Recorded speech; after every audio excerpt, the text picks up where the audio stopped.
Mimpi Firaun. Kejadian 41 ayat 1 sampai 36. Setelah lewat 2 tahun lamanya, bermimpilah Firaun bahwa ia berdiri di tepi sungai Nil. Tampaklah dari sungai Nil itu keluar 7 ekor lembu yang indah bangunnya dan gemuk badannya, lalu memakan rumput yang di tepi sungai itu. Kemudian tampaklah juga 7 ekor lembu yang lain yang keluar dari dalam sungai Nil itu, buruk bangunnya dan kurus badannya, lalu berdiri di samping lembu-lembu yang tadi di tepi sungai itu. Lembu-lembu yang buruk bangunnya dan kurus badannya itu memakan ke-7 ekor lembu yang indah bangunnya dan gemuk itu, lalu terjagalah Firaun. Setelah itu tertidur pulalah ia dan bermimpi kedua kalinya. Tampak timbul dari satu tangkai 7 bulir gandum yang bernas dan baik. Tapi kemudian tampaklah juga tumbuh 7 bulir gandum yang kurus dan layu oleh angin timur. Bulir yang kurus itu menelan ke-7 bulir yang bernas dan berisi tadi. Lalu terjagalah Firaun. Agaknya ia bermimpi. Pada waktu pagi gelisahlah hatinya, lalu disuruhnyalah memanggil semua ahli dan semua orang berilmu di Mesir. Firaun menceritakan mimpinya kepada mereka, tetapi seorang pun tidak ada yang dapat mengartikannya kepadanya. Lalu berkatalah kepala juru minuman kepada Firaun, "Hari ini aku merasa perlu menyebutkan kesalahanku yang dahulu. Waktu itu tuanku Firaun murka kepada pegawai-pegawainya dan menahan aku dalam rumah pengawal istana beserta dengan kepala juru roti. Pada satu malam juga kami bermimpi, aku dan kepala juru roti itu masing-masing mempunyai mimpi dengan artinya sendiri. Bersama-sama dengan kami ada di sana seorang muda Ibrani, hamba kepala pengawal istana itu. Kami menceritakan mimpi kami kepadanya, lalu diartikannya kepada kami mimpi kami masing-masing. Dan seperti yang diartikannya itu kepada kami, demikianlah juga terjadi. Aku dikembalikan ke dalam pangkatku, dan kepala juru roti itu digantung." Kemudian Firaun menyuruh memanggil Yusuf. Segeralah ia dikeluarkan dari tutupan, ia bercukur dan berganti pakaian, lalu pergi menghadap Firaun. Berkatalah Firaun kepada Yusuf, "Aku telah bermimpi, dan seorang pun tidak ada yang dapat mengartikannya.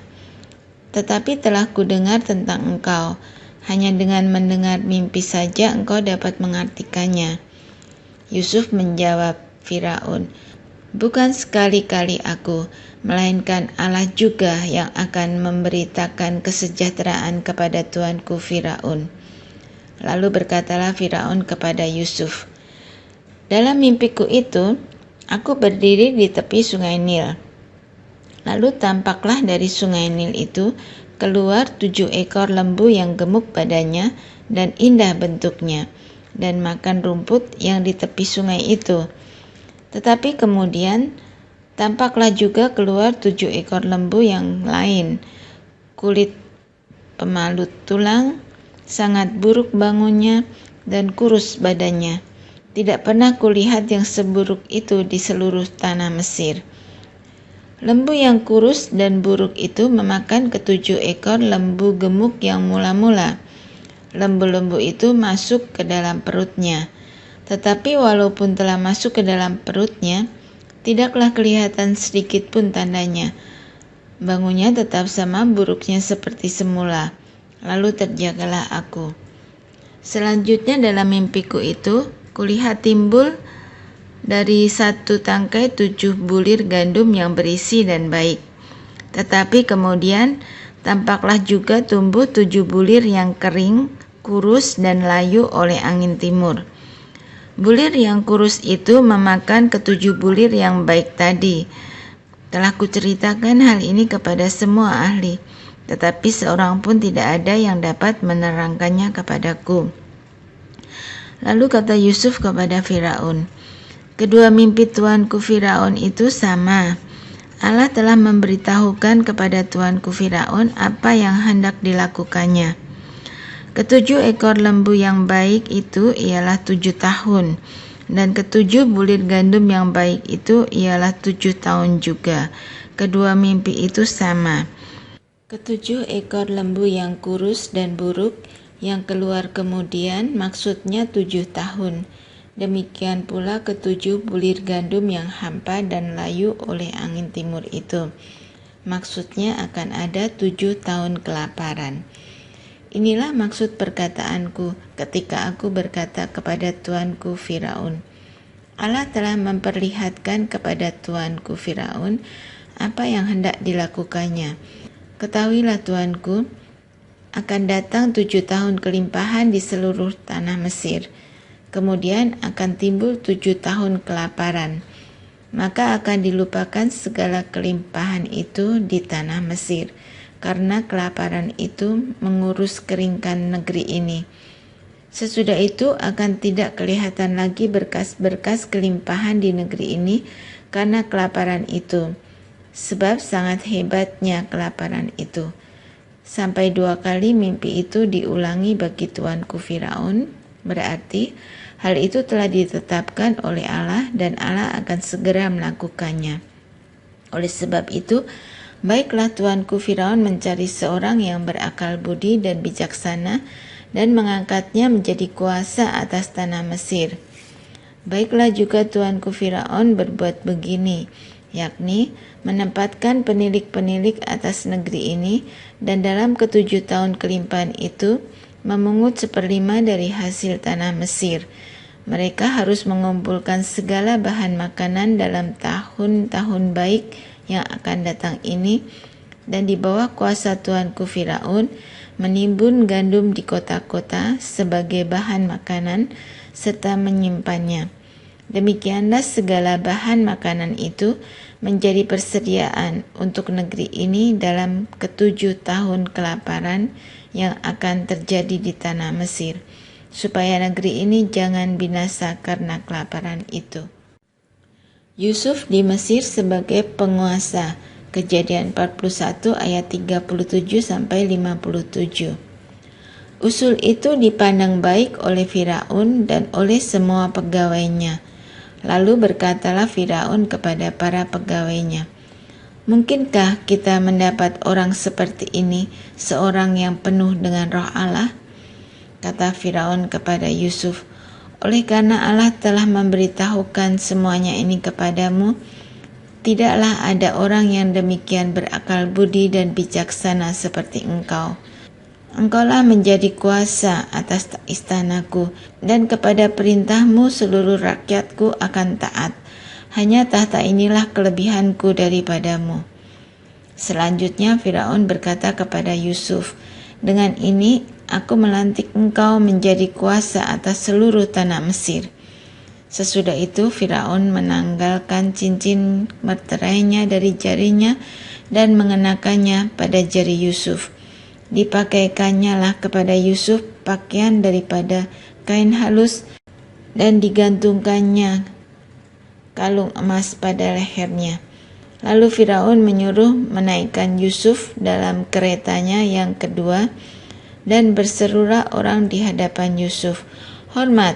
Demikianlah Yusuf dilantik oleh Firaun menjadi kuasa atas seluruh tanah Mesir. Berkatalah Firaun kepada Yusuf, "Akulah Firaun, tetapi dengan tidak setahumu, seorang pun tidak boleh bergerak di seluruh tanah Mesir."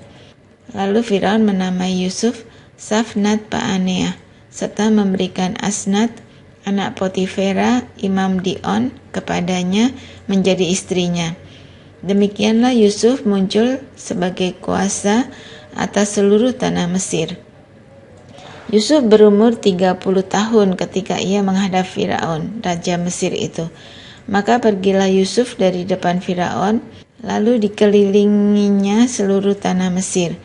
Tanah itu mengeluarkan hasil bertumpuk-tumpuk dalam ke-7 tahun kelimpahan itu. Maka Yusuf mengumpulkan segala bahan makanan ke-7 tahun kelimpahan yang ada di tanah Mesir, lalu disimpannya di kota-kota. Hasil daerah sekitar tiap-tiap kota disimpan di dalam kota itu. Demikianlah Yusuf menimbun gandum seperti pasir di laut sangat banyak, sehingga orang berhenti menghitungnya, karena memang tidak terhitung. Sebelum datang tahun kelaparan itu, lahirlah bagi Yusuf 2 orang anak laki-laki yang dilahirkan oleh Asnat, anak Potifera imam di On. Yusuf memberi nama Manasya kepada anak sulungnya itu, sebab katanya Allah telah membuat aku lupa sama sekali kepada kesukaranku dan kepada rumah bapakku. Dan kepada anaknya yang kedua diberinya nama Efraim, sebab katanya Allah membuat aku mendapat anak dalam negeri kesengsaraanku. Setelah lewat ke-7 tahun kelimpahan yang ada di tanah Mesir itu, mulailah datang 7 tahun kelaparan, seperti yang telah dikatakan Yusuf. Dalam segala negeri ada kelaparan, tetapi di seluruh negeri Mesir ada roti. Ketika seluruh negeri Mesir menderita kelaparan dan rakyat berteriak meminta roti kepada Firaun, berkatalah Firaun kepada semua orang Mesir, "Pergilah kepada Yusuf, perbuatlah apa yang akan dikatakannya kepadamu." Kelaparan itu merajalela di seluruh bumi.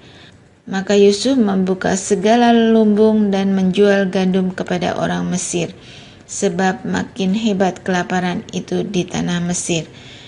Juga dari seluruh bumi datanglah orang ke Mesir untuk membeli gandum dari Yusuf, sebab hebat kelaparan itu di seluruh bumi. Saudara-saudara Yusuf pergi ke Mesir. Kejadian 42 ayat 1 sampai 38. Setelah Yakub mendapat kabar bahwa ada gandum di Mesir, berkatalah ia kepada anak-anaknya, "Mengapa kamu berpandang-pandangan saja?" Lagi katanya, "Telah kudengar bahwa ada gandum di Mesir. Pergilah ke sana dan belilah gandum di sana untuk kita, supaya kita tetap hidup dan jangan mati." Lalu pergilah 10 orang saudara Yusuf untuk membeli gandum di Mesir. Tetapi Yakub tidak membiarkan Benyamin adik Yusuf pergi bersama-sama dengan saudara-saudaranya, sebab pikirnya jangan-jangan ia ditimpa kecelakaan nanti. Jadi di antara orang yang datang membeli gandum, terdapatlah juga anak-anak Israel, sebab ada kelaparan di tanah Kanaan. Sementara itu, Yusuf telah menjadi mangku bumi di negeri itu. Dialah yang menjual gandum kepada seluruh rakyat negeri itu. Jadi, ketika saudara-saudara Yusuf datang kepadanya, mereka menghadap dan sujud dengan mukanya sampai ke tanah. Ketika Yusuf melihat saudara-saudaranya, segeralah mereka dikenalnya, tetapi ia berlaku seolah-olah ia seorang asing kepada mereka. Ia menegur mereka dengan membentak, katanya, "Dari mana kamu?" Jawab mereka, "Dari tanah Kanaan untuk membeli bahan makanan." Memang Yusuf mengenal saudara-saudaranya itu, tetapi dia tidak dikenal mereka. Lalu teringatlah Yusuf akan mimpi-mimpinya tentang mereka. Berkatalah ia kepada mereka, "Kamu ini pengintai, kamu datang untuk melihat-lihat di mana negeri ini tidak dijaga." Tetapi jawab mereka, "Tidak, tuanku, hanyalah untuk membeli bahan makanan hamba-hambamu ini datang. Kami ini sekalian anak dari satu ayah. Kami ini orang jujur. Hamba-hambamu ini bukanlah pengintai." Tetapi ia berkata kepada mereka, "Tidak, kamu datang untuk melihat-lihat di mana negeri ini tidak dijaga." Lalu jawab mereka, "Hamba-hambamu ini 12 orang. Kami bersaudara, anak dari satu ayah di tanah Kanaan. Tetapi yang bungsu sekarang ada pada ayah kami, dan seorang sudah tidak ada lagi." Lalu kata Yusuf kepada mereka, "Sudahlah, seperti telah kukatakan kepadamu tadi, kamu ini pengintai. Dalam hal ini juga kamu harus diuji. Demi hidup Firaun, kamu tidak akan pergi dari sini jika saudaramu yang bungsu itu tidak datang kemari." Suruhlah seorang daripadamu untuk menjemput adikmu itu.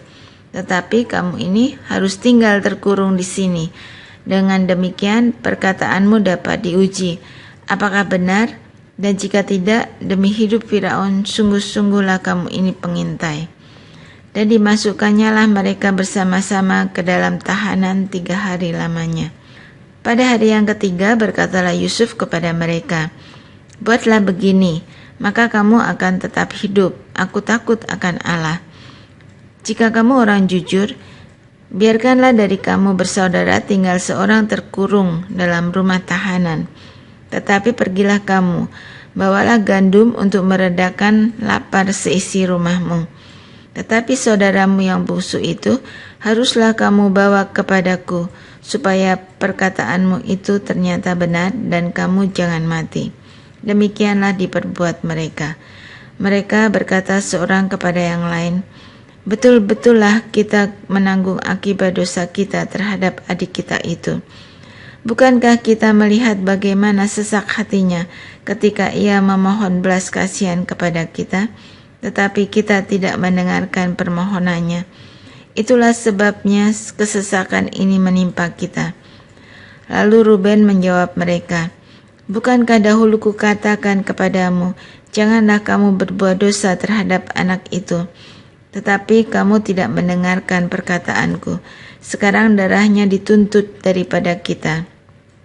Tetapi mereka tidak tahu bahwa Yusuf mengerti perkataan mereka, sebab mereka memakai seorang juru bahasa.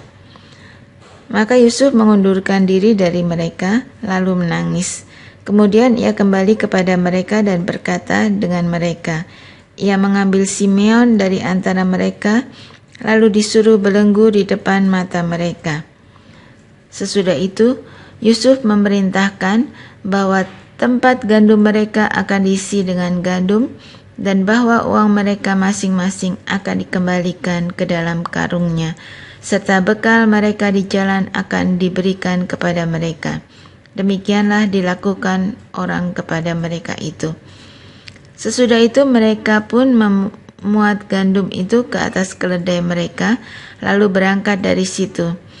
Ketika seorang membuka karungnya untuk memberi makan keledainya di tempat bermalam, dilihatnya lah uangnya ada di dalam mulut karungnya. Katanya kepada saudara-saudaranya, uangku dikembalikan, lihat, ada dalam karungku. Lalu hati mereka menjadi tawar dan mereka berpandang-pandangan dengan gemetar, serta berkata, apakah juga yang diperbuat Allah terhadap kita? Ketika mereka sampai kepada Yakub, ayah mereka di tanah Kanaan, mereka menceritakan segala sesuatu yang dialaminya. Katanya, orang itu, yakni yang menjadi tuan atas negeri itu, telah menegur kami dengan membentak dan memperlakukan kami sebagai pengintai negeri itu.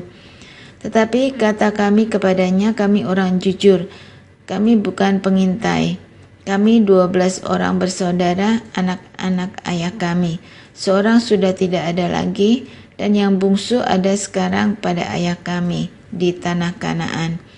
Lalu kata orang itu, yakni yang menjadi tuan atas negeri itu, kepada kami, dari hal ini aku akan tahu apakah kamu orang jujur. Dari kamu bersaudara haruslah kamu tinggalkan seorang padaku. Kemudian bawalah gandum untuk meredakan lapar seisi rumahmu dan pergilah. Lalu bawalah kepadaku saudaramu yang busuk itu, maka aku akan tahu bahwa kamu bukan pengintai, tetapi orang jujur. Dan aku akan mengembalikan saudaramu itu kepadamu. Dan bolehlah kamu menjalani negeri ini dengan bebas. Ketika mereka mengosongkan karungnya, tampaklah ada pundi-pundi uang masing-masing dalam karungnya. Dan ketika mereka beserta ayah mereka melihat pundi-pundi uang itu, ketakutanlah mereka. Dan Yakub, ayah mereka berkata kepadanya, kamu membuat aku kehilangan anak-anakku. Yusuf tidak ada lagi, dan Simeon tidak ada lagi sekarang. Benyamin pun hendak kamu bawa juga. Aku inilah yang menanggung segala-galanya itu.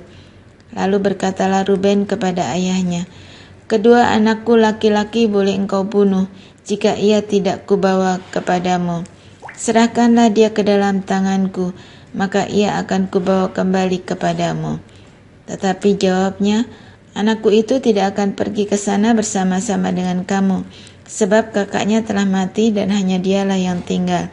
Jika dia ditimpa kecelakaan di jalan yang akan kamu tempuh, maka tentulah kamu akan menyebabkan aku yang ubanan ini turun ke dunia orang mati karena duka cita.